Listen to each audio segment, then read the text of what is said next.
Greg Kelly. The latest breaking news and opinions. Entertaining and informative. Hey, it's almost May. Next week, it's May. What is what is it? 29th, 28th, 27th? The 30th is Saturday, right? So May 1st is Sunday. Wow. All right, and that means it's Election Day in Ohio tomorrow. I had J.D. Vance on the show last night. Great guy. He's running for Ohio U.S. Senator. Competitive race. I'm very impressed with this guy. He wrote the book Hillbilly Elegy, which was turned into a big Netflix movie. He, went to Yale Law School. And the Hillbilly Elegy was a very important book. It's about his family, but it's also about working class America and all kinds of... It's a very interesting guy. And, he was in the Marine Corps from 2003 to 2007, including a tour in Iraq. And the funny thing about that is, some people, when they run for office, they can't stop talking about their Marine Corps background. I mean, or their Army background or their time in the Navy. And it's good. I'm proud of my service as well.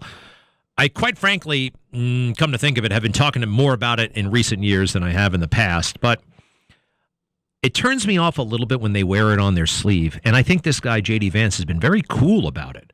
He's in the Marine Corps, but he's like, okay. But what can you do for us? And he's addressing that. Let's not forget, people who served in the military, they got paid. And they volunteered. And they got cool uniforms. And they got to travel the world. And sometimes we got our education paid for. It was a pretty good deal. I enjoyed the hell out of it. I had so much fun. People say, thank you for your service. Sometimes, not all the time, but sometimes I feel a pang of guilt, actually, because I had even the hard times, flying over Iraq, living on an aircraft carrier, doing all that stuff. It was amazing. And you only get to do it, really, in the military. Where else can you do all that? So I recognize it while I was in. This is a very unique experience for anybody, and it's a unique experience for me because who knows how old I'm going to be. I think I told you some fortune teller told me I'm going to live to be 100. So less than, 9 years of my life I'll have spent in the Marine Corps, which is the defining experience. If I get to be 100, that's 9% of my life. But actually, that's a big chunk of your life. So that was cool. J.D. Vance running for the U.S. Senate in Ohio. A lot of folks are pretty upset with this Eric Adams, and so am I. He's really revealing himself to be to everybody, all the things I already knew him to be. A shallow, corrupt fool. Okay? Sorry, but he is. And I knew it a long time ago. And I was telling you guys, don't do it.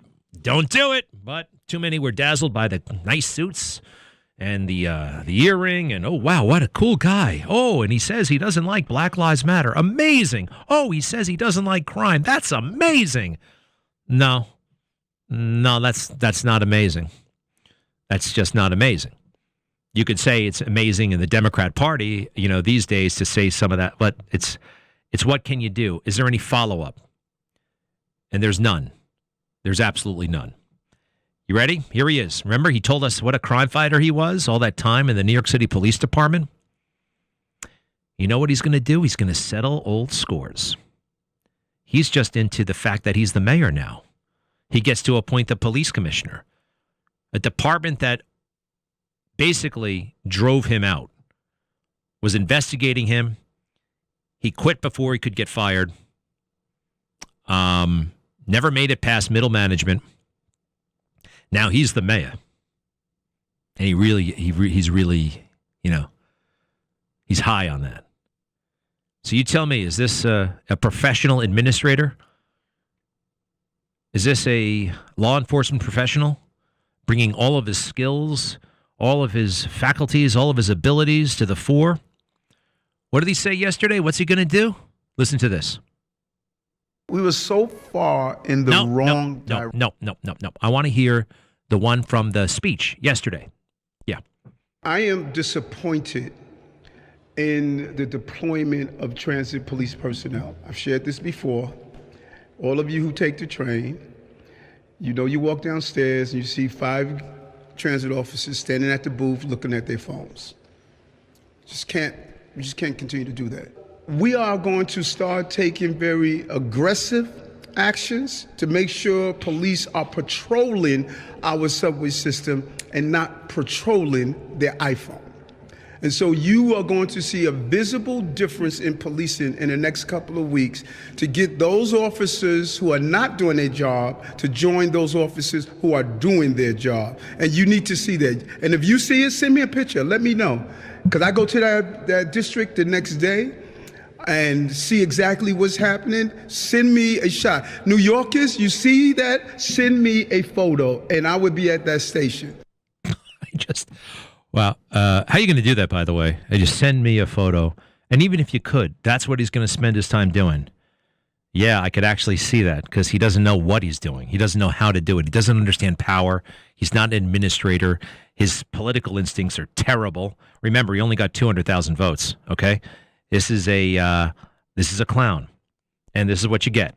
A guy riding around for the benefit of his social media presence and the cameras. He's in love with them, and it's kind of sad. A city this size, with its history, some of the giants who led it, we've got this guy running around pretending he's the mayor. And 60 Minutes sat down with him over the weekend, and go ahead. There's a great moment here. A bend in the road is not the end of the road. Just make the turn. What the hell does that mean? A bend in the road is not the end of the road. And you'll be surprised how many people swoon over that. Oh, yes, that's so wise. A bend. You know what he was telling? A stupid story about how, now that he's the mayor, and he can't stop saying that, somehow he's going to be an inspiration to some guy on Rikers Island who's dyslexic. I was dyslexic. I don't know what this is and they're going to see Eric Adams as the mayor, and then they know that they can be the mayor someday too, because they're in Rikers. Well, we tried that before. You remember Barack Obama? That was like a big thing. He said, the very first day somebody sees that I raise my right hand for president, they'll know that they can be anything. Well, that didn't do one iota of difference, did it? Didn't make one iota of difference. We're right back. We're worse than we ever were.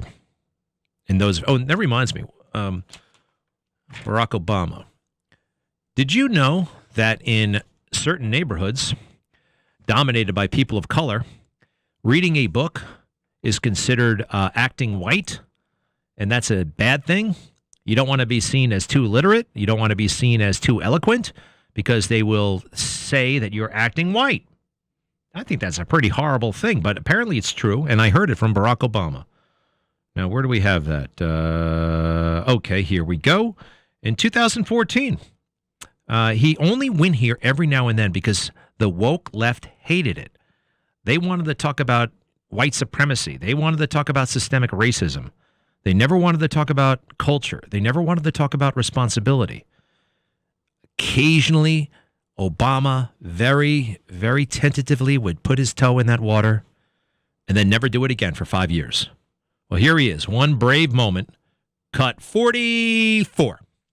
African Americans in communities where I've worked, there's been notion of acting white, which sometimes is overstated, but there's an element of truth to it where, okay, if boys are reading too much, then, well, why are you doing that? Or why are you speaking so properly? And the notion that there's some authentic way of being black, that if you're going to be black, you have to act a certain way and wear a certain kind of clothes, that has to go. That has to go. That has to go. I agree that has to go. Did he try to make it go? No. He just went with it. Let's see. And here he is turning on. It depends who he's talking to. Sometimes he turns it on, and sometimes let's see here. He turns it on. And he's in front of, when he's in front of black people, I notice that he wants to play up his black heritage. When he's in front of white people, he likes to play up Harvard and things like that. Cut 42, please. We ain't got time to be tired. We ain't got time to be tired. We don't have time to be tired. Wait a second. One more time. Harvard. Where did he say? Cut 42. We ain't got time to be tired. We don't have time to be tired. See, he actually did both. He appealed to both in one, or thought he was. People can see through this stuff. You know, you got to be. Did you ever see Donald Trump do that? You know, did he ever try to talk a certain way? He was always the same. It didn't matter who he was talking to. He did not. It did not matter. That's who he was, and I loved it, and so did the people. And quite frankly, people who look all different kinds of ways, they appreciate we appreciate authenticity. And I am really troubled still. And I don't think you never know. You see sad stories all the time. But Yasim Jenkins, who's a 3-year-old boy who died just a couple of days ago in Philadelphia of injuries he sustained a little over a year ago. He was shot in the head and shot in the lower body. He died as a result of his injuries. This 3-year-old kid, cutest tyke you've ever seen, coming down a slide. I have the picture up on my Twitter from the weekend. He died, and his father used him allegedly as a human shield during a drug deal. He would bring his kids so that the drug dealer would, be put at ease. Oh, I got kids here. Okay, everything's going to be fine, Well, he tried to buy the drugs with a counterfeit bill. The drug dealer didn't like that and took out his gun and didn't shoot the old man, shot the baby, and the baby is dead. That gun, by the way, somehow found its way into the hands of another drug dealer less than a day later, and another baby was shot. These things are happening, yet we're debating, is Disney woke enough? Why didn't Disney come out against Ron DeSantis earlier? Yasim Jenkins is dead at the age of 3. And as Barack Obama said, there's a crisis of fatherhood in the African American community. If we started to talk about that, really started, I'm not saying show up at Phony Baloney, shoot some hoops for 15 minutes in the afternoon photo ops. But man, what do you say? Barack Obama, enough. You got enough money. You got all the status. You got all the prestige. I'll help you. I would help. Oh my, if there's any, I think I'd walk away from this, man. If there were the Barack Obama Crisis Management Center and you put one in each city and you negotiate peace between these gangs, you would deserve the Nobel Peace Prize, the one that you already got that you didn't deserve, but this time you'd really deserve it. Think about it. I'll be right back. Greg Kelly